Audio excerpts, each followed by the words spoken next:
The central problem of Indian politics for many years now has been how to preserve Indian democracy while seeking rational and urgent solutions for the problems of mass poverty. Those who have firm faith in democracy should not imagine that this is going to be an easy task. The forces ranged against democracy are many and insidiously powerful. Not all of them derive their inspiration from totalitarian doctrines. Some of them may genuinely feel that the slow process of democracy and the corruption and inefficiency that seem to be the inevitable companions of infant democracies will themselves compel the people to seek other political alternatives. That in their actual working, these alternatives may prove infinitely worse than democracy, with all the faults may be discovered after the mischief has been done. As Professor Lasky pointed out, it is historically true that the masses have been willing to sacrifice liberty for security. Equally, history testifies to the rules of the many by the few over many epochs. In the long history of political institutions, the story of successful democracies is a brief spell in a long, unbroken record of despotism or oligarchy of one kind or other.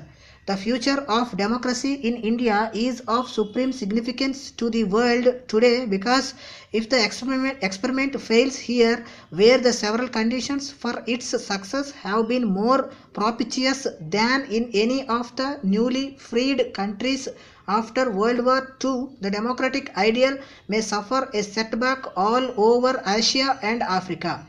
It is in this context that I would suggest that India's political leadership of all parties should explore solutions for the country's myriad problems not in terms of one or other monolithic isms but in terms of pluralist approach. The acceptance of the pluralist approach, in my view, is not only implicit in the principles on which the Indian Constitution is based, but is the basic condition for preserving the institutions of democracy in India. There are many articles in the Indian Constitution which are relevant and meaningful only in terms of the pluralistic approach. There is, of course, the basic structure of the Constitution which envisages a fairly well defined division of powers between the Union and the states through the residuary powers vested in the Union, and the center has the power, in the event of a breakdown of the constitutional machinery in a state, to impose president's rule over it. There is much in the distribution of powers between the center and the states in our constitution which suggests that it is only quasi-federal and that there are strong elements contributing to unitary state. The fact that in the first 16 years the government at the center and in the states were composed of members of the same party, the Congress, also helped to sustain the impression of a unitary state. The overwhelming effect of the 1967 elections was to emphasize the federal features of the constitution and bring into a new focus the problem of relations between the center and the states.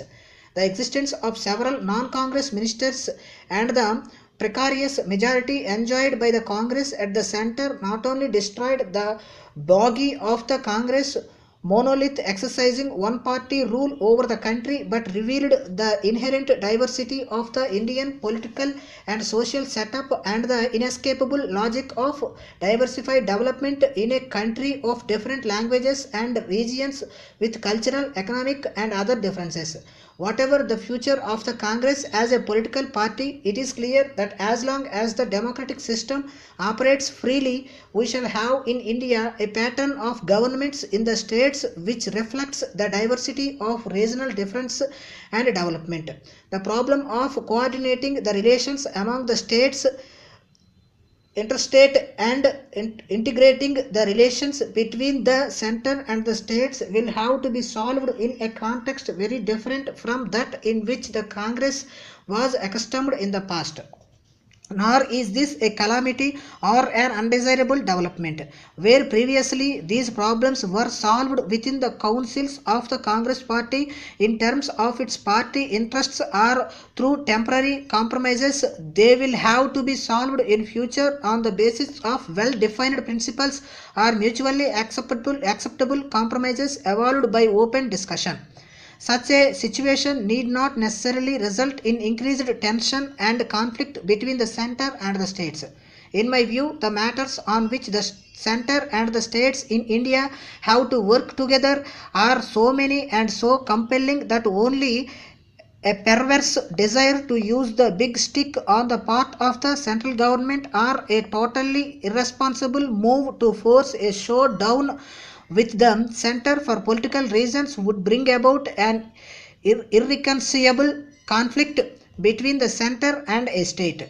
It is not that the center and the states can always have identical views on common problems. Differences in approach and in views are bound to exist. But given accommodating and responsible attitudes on both sides, these differences can be ironed out. There is a view that during the past 25 years, too much power has been concentrated in the center, especially with regard to economic policy relating to planning and development, and that it is necessary to divest the center of some of its power and give more powers to the states. From the pluralistic standpoint, which essentially demands a rich diversification of the centers of power and decision according to the diversity of the interests concerned, it would seem that a greater decentralization of authority is desirable. But it is one thing to ask for more powers for the states in the areas in which they are legitimately entitled to operate, and quite another thing to aim at a weak center clothed with the minimum of powers. It seems to me that basically the distribution of powers and responsibilities made in the Constitution is sound, and that any attempt to reduce the power of the center will mean weakening the one authority through which national unity and integration can be achieved. At least till our political system has stabilized itself and the grave external threats posed by Pakistan and China and other countries have been eliminated, we cannot afford to weaken the center.